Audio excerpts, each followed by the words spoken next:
Welcome back to a brand new video on the channel, guys. So what I have for you guys today is going to be another episode of the Championship Roundup. And this weekend in the Championship, guys, we had some pretty mental scorelines. We also had a couple of disappointing games to go alongside that as well. But on the whole, it was a pretty lively affair in the Championship this weekend. So as always, guys, let me know in the comments down below as to what your thoughts were as to how your team did get on this weekend. I'll be very interested to know because this video actually will be split into two parts. So the first half of the video will be my review of all the matches that have taken place this weekend in the Championship, and then the second half of the video will be my midweek Championship score predictions. So we've got games coming at us thick and fast at the moment, and I'm excited to get into it. So just before we do get into any of my analysis of this weekend's games, guys, I will include your guys' comments on screen now. So if any of you guys did successfully manage to predict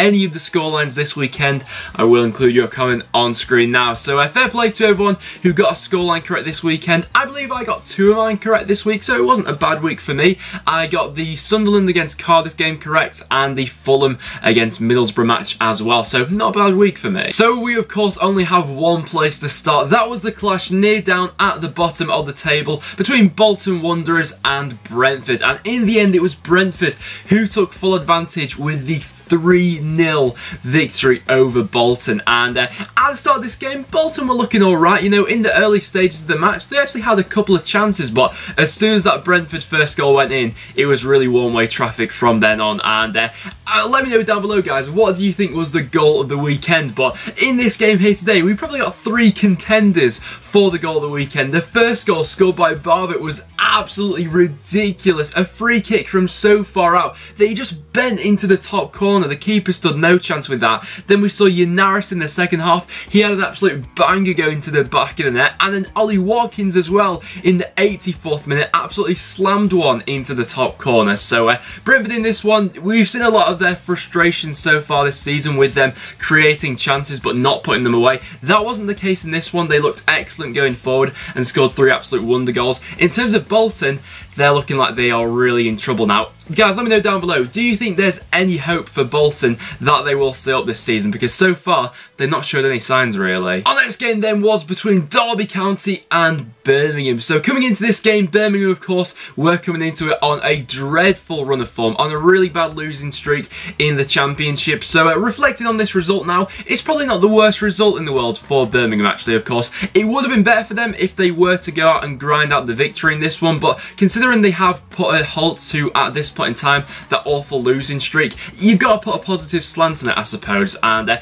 it wasn't the best game of the weekend, I'm not going to lie about that. Birmingham seemed to come into Derby with a game plan to be quite resilient and quite compact to break down Derby in this one, and Derby did struggle to break Birmingham down for large majorities of the game. You know, Nugent wasn't getting much service, Vidra wasn't either in the first half. Lawrence showed a couple of glimpses in this one, but on the whole, they couldn't really get past this Birmingham defence, which has been quite leaky so far this season, so that is a positive sign for them. But they did actually manage to snatch the lead in the 64th minute, thanks to Lukas Jukovic, but they couldn't hold on to it, as shortly after it was Sam Winnall who equalised. So I felt like Derby would have been a little bit frustrated that they couldn't break down Birmingham in this one even more, but a point for Birmingham, that's not a bad result. And then for the next game we then have Fulham, who came up against Middlesbrough, and this was the first game of the weekend which I did predict, which in the end finished as a 1-1 draw. And once again, I'm feeling like a bit of a broken record in this one, but Fulham, I feel like they will be led to regret some of their missed chances once again in this game here today. It took them until the 86th minute until they did go 1-0 in front thanks to Kamara. It was a decent goal from him as well, but that lead only lasted 2 minutes as Cyrus Christie managed to level things up for Middlesbrough. And in terms of that Middlesbrough goal, I thought the defending from Fulham was quite poor really. You know, you'd expect when you take the lead that late on in a game, you'd expect everyone to be really focused for the last 10 or so minutes for the game, and that wasn't the case for this one. They had a couple of chances to clear the ball, but Christie managed to ghost past 2 players somehow and fire it into the back of the net. But talking about some of Fulham's missed chances in this one, in the first half and then carrying on into the second half, they had some brilliant chances to really bury this game off. And Ryan Sessegnon had a fantastic chance. Kamara as well, the goal scorer, before he actually scored his first goal, had a glorious opportunity to make it 1-0 to Fulham. So once again, things not quite clicking for Fulham going forward. They're creating the chances, but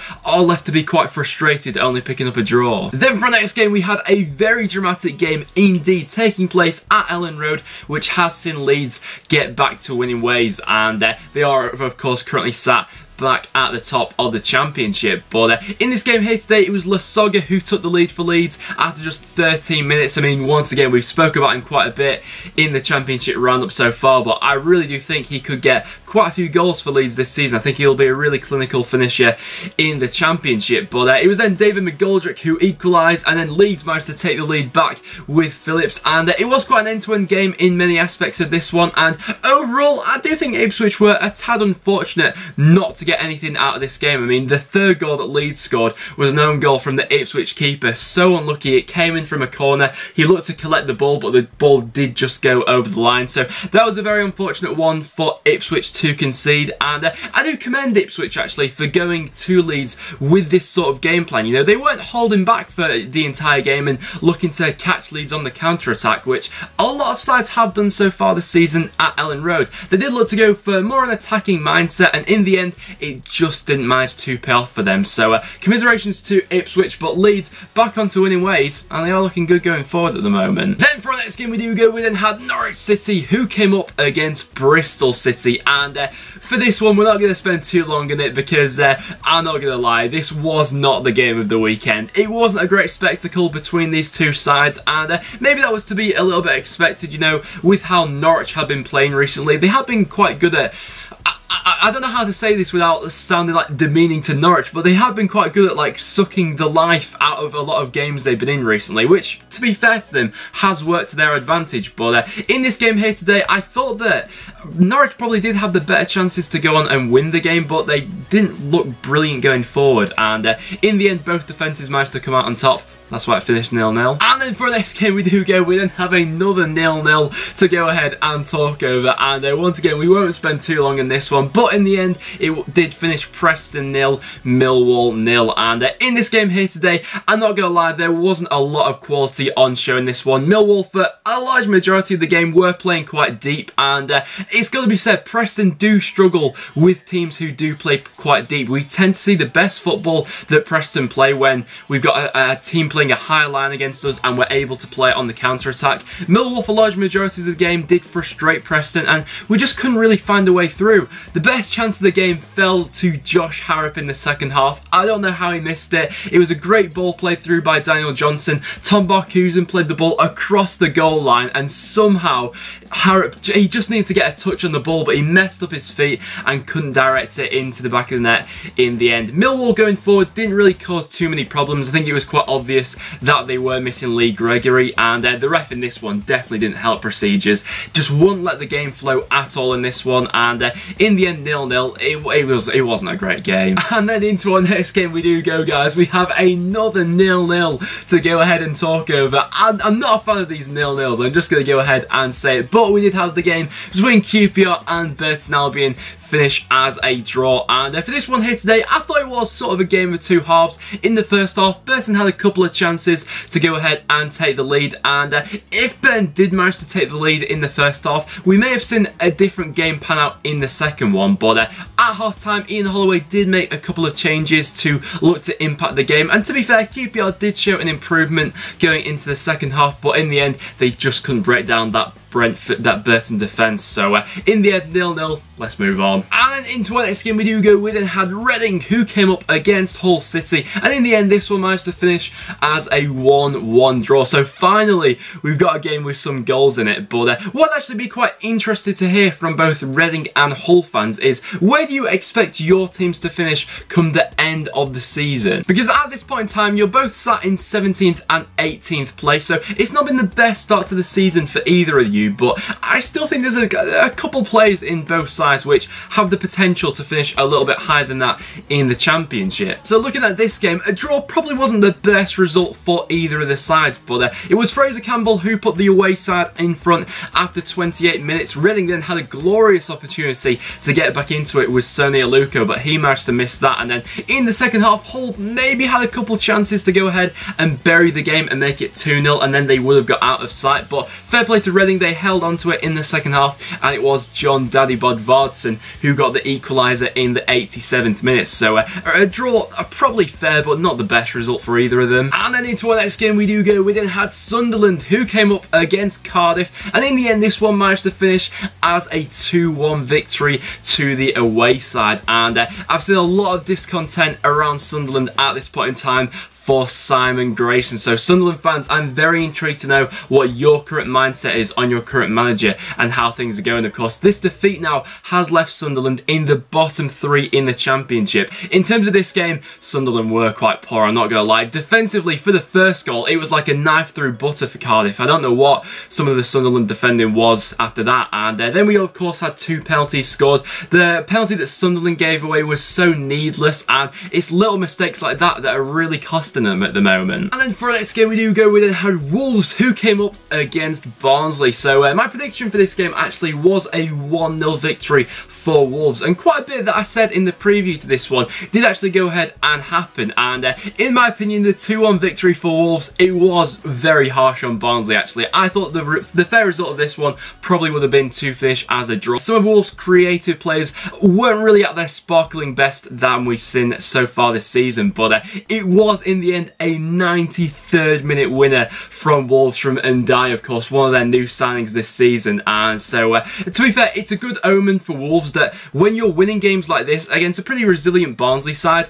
even when you're not playing well and you're picking up 3 points, that is a good sign, you know, to take into further matches. But in terms of, if I was a Barnsley fan, I would be feeling quite hard done by in this one, because over the course of the game, they deserved at least a point. And then our next fixture was the evening kickoff on Saturday between Aston Villa and Nottingham Forest. And in the end, it was Villa who took full advantage with the 2-1 victory. And Villa got off to a perfect start in this game with Albert Adoma taking the lead after just 15 minutes. And throughout the majority of this game, really, I thought a lot of the Nottingham Forest defending was quite suspect for this one. I think that's an area that they still need to touch up on a little bit more. But going forward, they were quite unlucky not to get anything out of this game, if I have to be completely honest. I thought that Sam Johnson in net for Aston Villa had a terrific game for them. He really was keeping Forest at bay at the end of the match and making sure they didn't get the equaliser. But the goal of the game for this one has to go to Conor Hourihane. What an unbelievable free kick it was. Absolute peach of a free kick into the back of the net, and definitely considered for goal of the weekend. And Villa looks to be on a nice run at the moment. And then guys, our final game to go ahead and talk over the weekend. Oh my word. We had the Steel City derby this Sunday, guys, and it did not disappoint. In the end, it finished Sheffield Wednesday 2, Sheffield United 4. Sheffield United fans, let me know down below. I'm sure you guys will still be absolutely buzzing for this one. But was it deserved for Sheffield United? Absolutely. They were by far the better team in this game, and I couldn't believe at times in the second half just how much Sheffield Wednesday seemed to be capitulating. It was just absolutely baffling to me. But from minute 1, Sheffield United were showing their intentions. I mean, the goal they went ahead with Fleck after just 3 minutes was a fantastically worked set piece. And when Sheffield Wednesday brought it back to 2-1 just before half time, I thought, you know what, second half they may really have a go at them. But they obviously brought it back to 2-2, but after that, Sheffield United just showed this sort of fearlessness that they had about them. They didn't care about that, and they went and grabbed 2 more goals. And of course, Leon Clark getting on the score sheet for this one, grabbing 2 goals for Sheffield United, the former Wednesday player. He had a terrific game, but one player we have to talk about for a minute is David Brooks. What an unbelievable talent this guy looks like. He was running the show for Sheffield United in this one, and considering he's only 20 years old, he's going to have a massive future. So guys, there were all the matches that did take place this weekend. So in terms of my result of the weekend, I mean, come on, it could only be one. It is of course going to be Sheffield United for getting that 4-2 victory over Sheffield Wednesday. And then in terms of my goal of the weekend, I'm going to go ahead and give it to Yanaris for his goal against Bolton Wanderers. Who do you think deserved the goal and result of the weekend, guys? Let me know down below. So now guys, I will quickly talk you through my midweek score predictions for what I think will happen in the Championship on Tuesday and Wednesday. So make sure you guys do go ahead and get your predictions in the comments down below. So we'll quickly rattle through these. Barnsley against QPR, I'll go for a 2-1 win to Barnsley. I thought they were quite unlucky last time out. Brentford against Derby, I'll go with a 2-2 draw. Bristol City against Bolton, I'm going to go with a 4-1 victory for Bristol City. Their attack against that Bolton defence could see a few goals being scored. Burton against Aston Villa, I'll go with 2-1 Villa, although I wouldn't be surprised if Burton prove me wrong again. Cardiff against Leeds, I'll go with a 1-1 draw. Hull against Preston as well, I'm also going to go with a 1-1 draw for that one. Ipswich against Sunderland, that is a massive game for Simon Grayson, but I'm going to go with a 2-0 victory for Ipswich. Middlesbrough against Norwich, I see being quite a low scoring game, I'll go with a 1-0 victory for Middlesbrough. Millwall against Reading, I'm going to go with a 2-1 victory for Millwall at home this season. They're really looking like a team not to be messed with. And Forest against Fulham, I'll go with another 1-1 draw for Fulham. Birmingham against Sheffield Wednesday is a very intriguing encounter actually, and with how low the Wednesday confidence will be after that derby, Birmingham have got a massive opportunity in this one, but even so, I'll go with a 1-1 draw for that game. And then we do have Sheffield United against Wolves, once again a big game to go ahead and talk over, but I'm going to go with a 2-1 home victory. I thought recently Wolves have been getting a little bit lucky, especially in that last game, and Sheffield United against Wednesday completely blew them away. So there you have it guys, that will wrap it up for this episode of the Championship Roundup. So what do you make of all of this weekend's action, guys? Let me know in the comments down below. But apart from that guys, that will now wrap it up. So thank you so much for watching. So if you have enjoyed, make sure you do leave a like. It is always massively appreciated. As well as that, make sure you check out all the other links and subscribe for regular Championship content. But apart from that guys, thank you so much for watching, and I'll see you all in the next one.